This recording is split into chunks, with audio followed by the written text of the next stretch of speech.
En una ocasión, un hombre al que no llegué a conocer en la realidad me dijo que la honestidad era una luz que brillaba por encima de cualquier cosa. El equidistante solía decir que yo era honesta, pero yo no me siento muy honesta. Yo tiendo a ser franca y sincera. A mí la honestidad, tal vez por ese hombre que me dijo que la honestidad era una virtud, me parece un concepto mayor. Trato de emularlo, pero pienso que me quedo corta. Pienso que siempre hay un resbalón en mi naturaleza. Sin embargo, la sinceridad y la franqueza me parecen más naturales. Lo otro es como tallar un diamante en facetas, un trabajo artesanal con una misma que yo no creo haber realizado todavía. Por eso puedo aspirar a ello, quizá. No sé diferenciar tampoco entre la honestidad y la sinceridad en los demás. Creo que en la honestidad tiene que haber algo así como estar por encima de toda mácula. Aunque quizá esta sea otra de esas búsquedas de lo que no existe. Intentaré pensar más.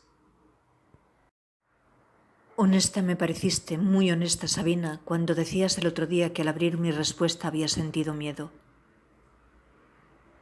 Dije esta mañana que porque estaban dando entre vuestros sentimientos la emoción me embargaba la garganta y que eso era culpa. Y yo la culpa la detesto, entonces la voy a tachar. Era a causa. Mira que he intentado sustituir ese concepto por el otro en un montón de ocasiones y todavía sigue ahí, residual. Pero para eso uno se escucha, ¿verdad? Para darse cuenta de los fallos. Otra nota que tengo por aquí es que no tengo mucho tiempo ahora para dedicarle a mis miedos. Me doy cuenta de que estando con vosotras y pensando tanto en vosotras como pienso, me queda muy poco espacio para los miedos. Está así el del calentador todavía. Ese lo tengo muy arraigado. Es el miedo a que estalle la caldera, Sabina. Y está así el miedo a perder los dientes. Porque como tenía una periodontitis y llevo 6 años sin pasar por un dentista, aunque la higiene con la dentadura es bastante impoluta, ahí me cuido bastante, precisamente por el miedo. Pero esa hiperreflexividad con los miedos se ha disminuido mucho. Estoy más viva, más vital. Estoy sí tensa en el sentido de expectante pero relajada al mismo tiempo. Inquieres, Sabina, en tu audio, después de escuchar a Marino Pérez. Conduce la hiperreflexividad al suicidio y a la locura. Es que sería adelantarme muchísimo en mi mística responderte a eso. Y a dónde nos dirigimos es hacia ahí. Yo quiero hablar de ello, por supuesto, a pesar de que ya lo haya escrito. Le decía a ella que he vomitado tanto. Tanto llegué a vomitar con Durban Malpaso. Tanto racionalicé a través de la biografía 1 y la biografía 2, que es el camino, más guiándome aquí por el instinto que otra cosa, más por el orden de los arcanos, según iban surgiendo, iba sintiéndome simbólica, que me quedan muy pocas cosas dentro por haber sido tan exhaustiva, por haberlo expulsado de verdad de mí. Han sido como partos, aunque yo no he sido madre, muchas veces muy dolorosos, por eso lo comparo. Y por ejemplo, a ti te preguntaba eso del perdón, de cuántas veces es necesario pedir perdón porque mi madre me lo pidió muchísimas veces por aquello, por su locura de haber intentado callar mis gritos o mis protestas en la bañera al sumergirme bajo el agua.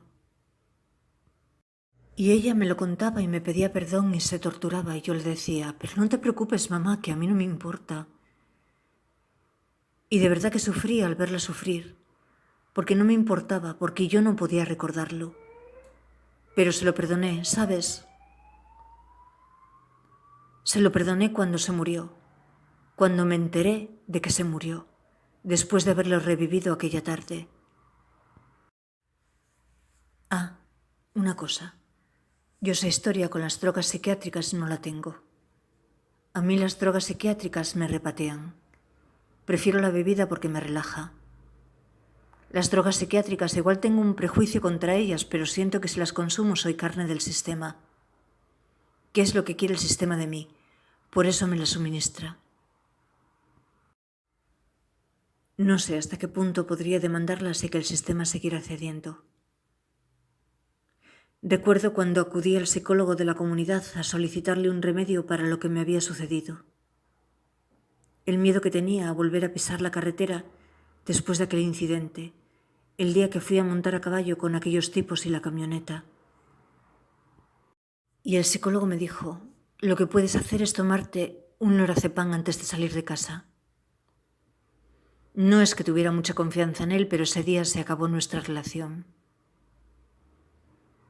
Bueno, pues mi madre se murió el 22 de abril y yo sentí que aguantó hasta ese día para lanzarme un guiño, porque yo me casé un 22 de abril y ella siempre dijo que el casero no era hombre para mí, porque no tenía carácter. Os cuento ahora la historia de mi nombre, que no os la terminé de contar y os dije que había una teoría en lo del nombre. A mí me llamaban Carmen María, hasta que descubrí que no me llamaba así, sino al revés. Lo descubrí en el colegio. Regresé a casa furiosa ese día, pidiendo explicaciones.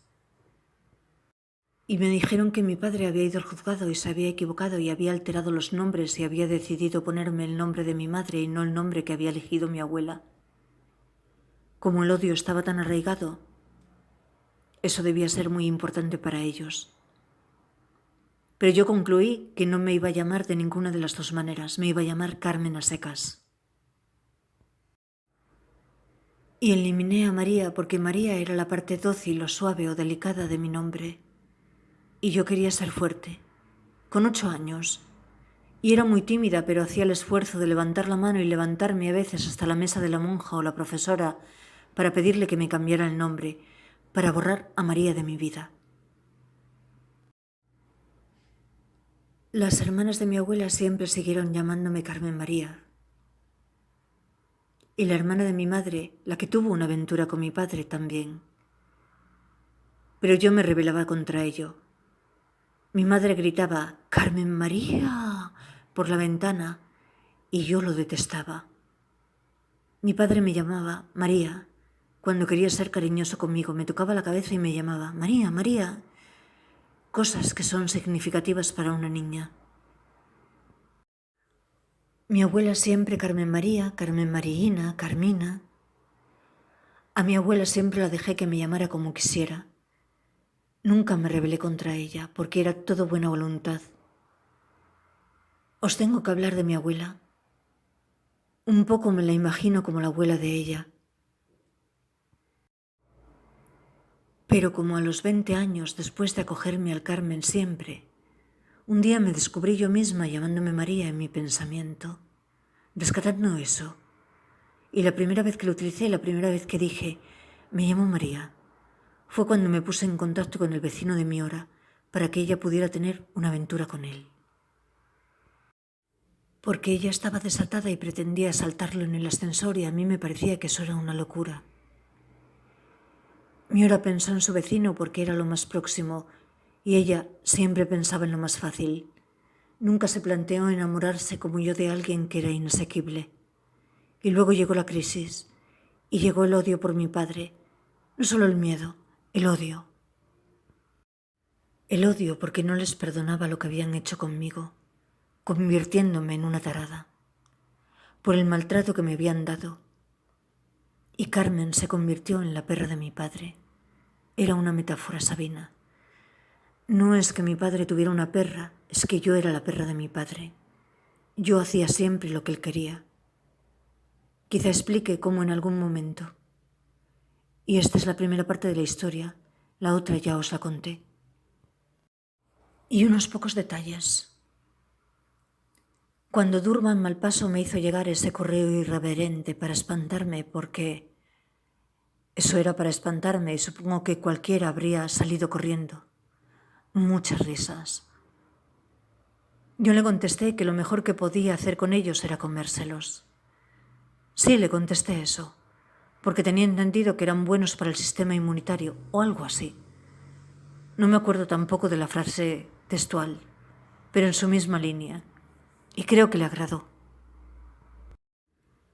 Y sobre Memorial de un convento, me dijo que esa había sido su iniciación espartana con Saramago. Y sobre el audio de la iglesia. Había leído que Blimunda tenía el don de ver las voluntades cuando no probaba bocado, y yo un poco sentí que él había dado en el clavo al traer esta historia entre nosotros. Y esa misma tarde, después de grabar ese audio en esa iglesia y contárselo, lo mucho que me había gustado y lo muy identificada que me sentía yo con esa historia de Blimunda, fui a casa de mi amiga Miora y esto se lo relaté. Y ella siempre tan generosa, porque Miora era muy generosa, me invitaba a cenar en su casa, me pagaba las cervezas, ella trabajaba, ella tenía poderes y yo no. Yo solo tenía oídos para escucharla y boca para hacerle de reflexión, conciencia. Corrió al armario y sacó su ejemplar de memorial de un convento que ella no había podido concluir y me lo dedicó y me lo regaló. Y aquello para mí fue muy elocuente. Y esos son los primeros compases. Pero al día siguiente recuerdo que me recosté en el sofá en el que estaba la mística oscura, que es esa que visteis, la impúdica, yo masturbándome con mi grabadora. Y empecé a hablar con él, como estoy hablando con vosotras, de la misma manera, sin ocultarme ni mi ignorancia, ni mis sentimientos, ni mis risas, ni mis dudas, nada. Y les puse mi teoría acerca de los ratones.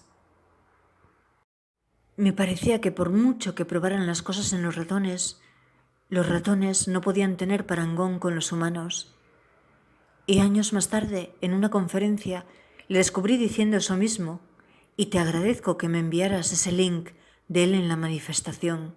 Me encantó recordarlo, yo ya lo conocía, y no sé cuántas cosas más le conté. Estuve hablando más de media hora, y lo hice sin consumir la flor de la simplicidad, me parece, que eso tiene mérito porque yo la necesitaba para hablar. O necesitaba eso o necesitaba estar fumada. Y le envié ese audio, y creo que debió gustarle mucho. Y le envié a partir de ahí todo lo que se me ocurrió, porque me escribió enseguida y me dijo que quería que fuera libre, que fuera espontánea y que nunca me sometiera a mi censura, y que nunca interpusiera entre nosotros una barrera, que siguiera siendo yo en definitiva, y salí a la calle con él y tenía mis ironías delante de la gente, y así fue. Este tipo de comunicación, que hace muchos años igual tenía un sentido. Muchos besos. Desde la ciudad origen a 29 de diciembre de 2022.